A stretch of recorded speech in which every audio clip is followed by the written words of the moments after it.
Assalamualaikum warahmatullahi wabarakatuh. Apa kabar anak-anak? Semoga kalian sehat selalu dan masih semangat dalam belajar. Perkenalkan, nama Ibu Novita Sri Arianti yang mana pada hari ini akan memberikan materi pada mata pelajaran akuntansi dasar.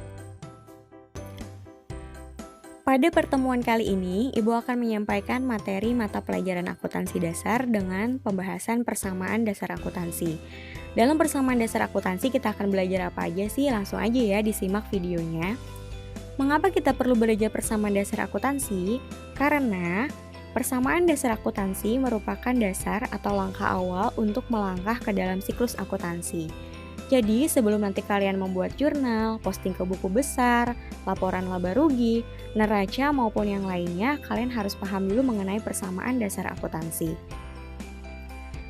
Persamaan dasar akuntansi adalah sistematika pencatatan yang menggambarkan pengaruh transaksi keuangan terhadap posisi keuangan perusahaan yang meliputi harta atau aset dengan sumber dananya. Jadi, harta atau aset perusahaan ini harus jelas sumber dananya. Sebagaimana contoh, misalnya ada pengusaha baru mendirikan perusahaan. Anggap saja perusahaannya dalam bidang perusahaan jasa. Perusahaan ini mempunyai apa dan dari mana sumber dananya harus jelas. Misalnya, perusahaan memiliki uang kas sebesar 300 juta. Sumber dananya dari mana? Yaitu dari pemilik perusahaan sebesar 300 juta. Jadi, pemilik menyetorkan uang pribadinya sebagai modal awal usahanya. Selanjutnya, perusahaan juga memiliki beberapa kendaraan senilai 150 juta. Sumber dananya dari mana? Yaitu dari pemilik perusahaan sebesar 50 juta dan utang kepada toko motornya juga sebesar 100 juta. Jadi, perusahaan membayar DP awal sebesar 50 juta dan sisanya adalah hutang. Selain memiliki kendaraan, perusahaan ini juga memiliki komputer senilai 20 juta. Dari mana sumber dananya? Ternyata ini juga berhutang dulu kepada toko elektronik sebesar 20 juta.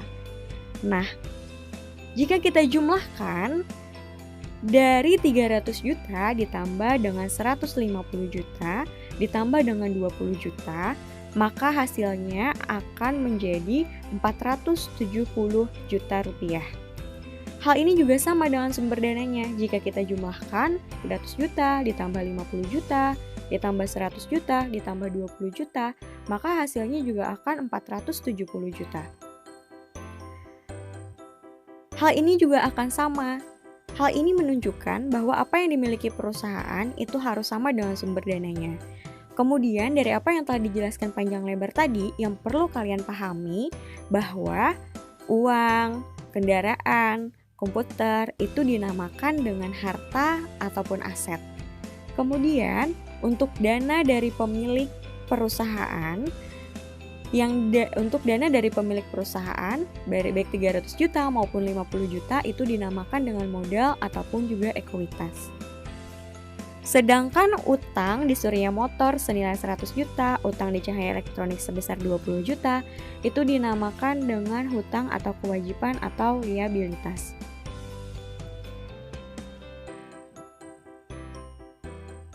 Jadi, rumus persamaan dasar akuntansi adalah harta sama dengan utang ditambah dengan modal. Atau dengan kata lain, aset sama dengan kewajiban ditambah dengan ekuitas. Untuk aset sendiri itu biasanya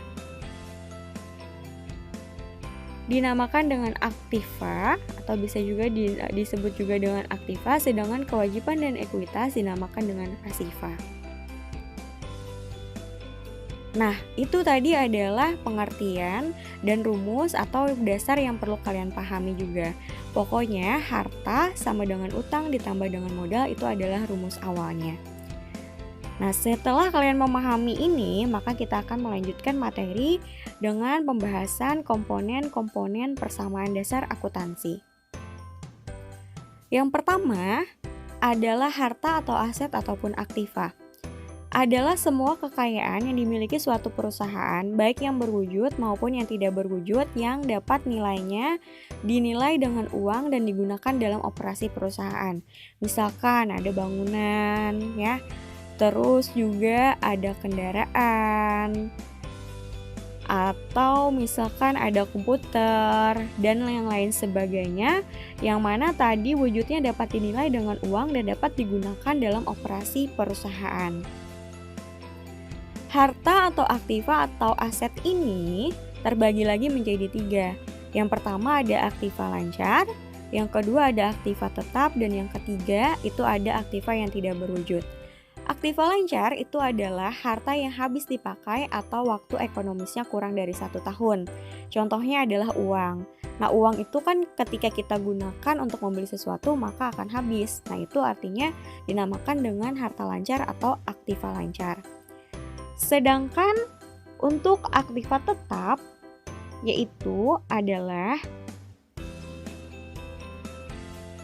harta yang tidak habis pakai dalam 1 tahun atau waktu ekonomisnya lebih dari 1 tahun. Misalkan contohnya adalah bangunan. Jadi ketika perusahaan itu memiliki bangunan berupa misalkan gedung ataupun juga tanah atau apapun itu, maka itu dinamakan dengan aktiva tetap. Nah, sedangkan untuk aset atau aktiva yang tidak berwujud itu adalah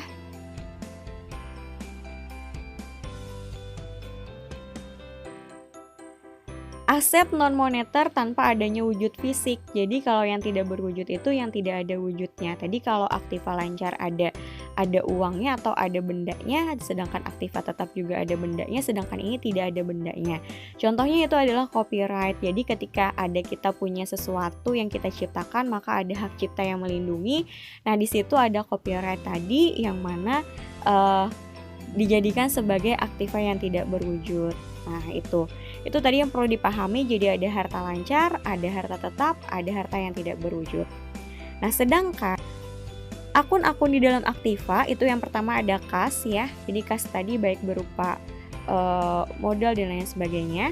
Terus ada tanah juga, ya. Tadi tanah dan ada bangunan itu bisa berupa dalam aktiva tetap. Terus ada wesel tagih juga, ada piutang. Nah, jadi kalau piutang ini kan adalah hak milik kita yang masih ada di tangan orang. Jadi ketika orang berhutang kepada kita, nah itu artinya ada piutang, itu masuk di dalam akun aktiva, ya. Nah, jadi itu.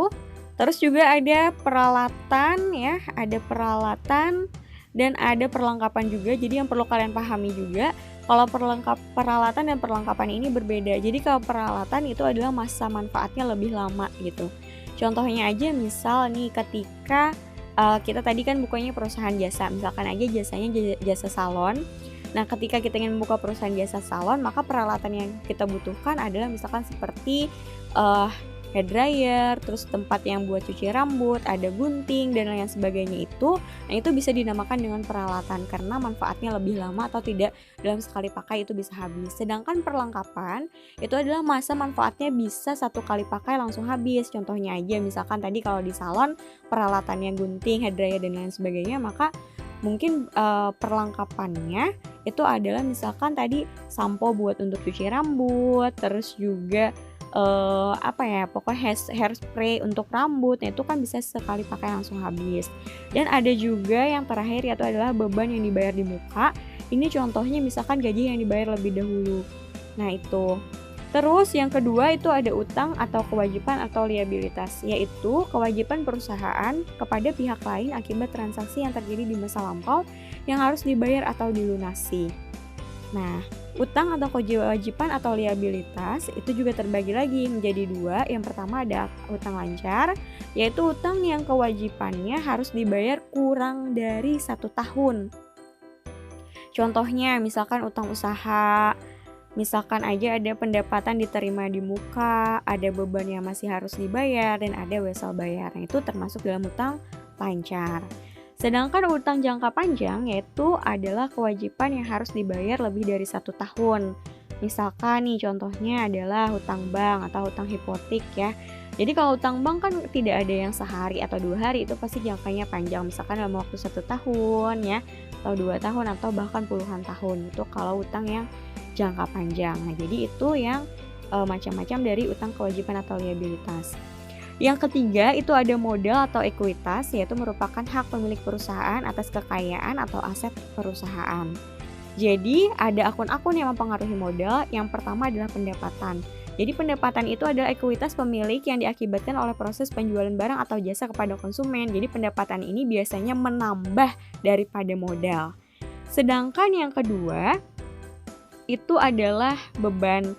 Nah, jadi kalau beban ini adalah aset atau jasa yang digunakan dalam proses menghasilkan pendapatan. Jadi misalkan aja ada beban gaji, ada beban listrik, ada beban telepon, ada beban iklan, dan lain sebagainya. Nah, ini beban ini mempengaruhi terhadap modal, yaitu bisa mengurangi terhadap modal itu sendiri. Dan yang ketiga adalah prive atau pengambilan uang perusahaan untuk keperluan pribadi ya. Jadi ini juga bisa mengurangi terhadap modal. Nah, itu tadi adalah penjelasan dari modal ataupun juga ekuitas. Nah, setelah itu ada pengaruh transaksi terhadap persamaan dasar akuntansi. Kalian bisa lihat pada tabel berikut ini. Di sini ada 8 transaksi ya. Ada setoran modal sampai dengan penghasilan masih berupa tagihan. Nah, kan tadi rumusnya adalah harta sama dengan kewajiban ditambah dengan modal atau ekuitas tadi. Nah, jadi ketika ada setoran modal, maka hartanya bertambah dan modalnya juga bertambah. Nah, itu. Ataupun juga sama ketika pembelian secara kredit juga ketika hartanya bertambah, maka juga utangnya juga bertambah karena kita membelinya secara kredit juga tadi ya. Itu. Atau misalkan kayak diterima penghasilan. Ketika penghasilannya bisa bertambah, modalnya juga bertambah. Sama aja sih, jadi dan lain sebagainya kalian bisa lihat aja di sana. Langsung ya pada tabelnya. Jadi kalian juga bisa sambil dibaca juga buku paketnya ya. Karena di buku paket sebenarnya juga sudah lengkap, namun mungkin kurang penjelasannya aja. Nah, setelah itu ya, maka ada contohnya juga yang akan Ibu berikan. Jadi kalau misalkan di dalam akuntansi itu memang pencatatan transaksinya kan di dalam kehidupan sehari-hari. Nah, sehingga walaupun kita mungkin tidak punya perusahaan, tetapi kita disuruh untuk memiliki perusahaan atau kita menghayal-hayal ya dengan perusahaan yang kita miliki itu. Nah, misalkan tadi contohnya ketika si Risa ini misalkan punya perusahaan atau punya usaha di bidang salon, maka tanggal 2 Oktober 2020 Risa menanamkan uangnya ke salon sebesar 60 juta. Maka seperti apa kita mencatatkannya? Yaitu adalah di kas itu 60 juta dengan modalnya juga sama 60 juta. Kan karena kan kas tadi kan sama dengan harta, jadi kas, piutang dagang, sewa dibayar di muka itu kan sama dengan harta ditambah dengan modalnya tadi sama dengan 60 juta. Nah, contoh yang kedua yaitu adalah pada 5 Oktober 2020 dibeli perlengkapan salon secara kredit itu sebesar 20 juta. Nah, jadi perlengkapan itu juga termasuk tadi dari harta ya ditambah dengan utang dagang atau tadi harta sama dengan utang dagang yaitu sebesar 20 juta. Ini nolnya kurang 1 ya, maaf. Jadi harusnya tadi 20 juta tapi karena kurang 1. Nah, jadi ini contoh yang kedua. Contoh yang ketiganya ya kalian bisa lihat juga contoh yang ketiga. Pada tanggal 8 Oktober 2020 itu diterima secara tunai pendapatan jasa sebesar 5 juta.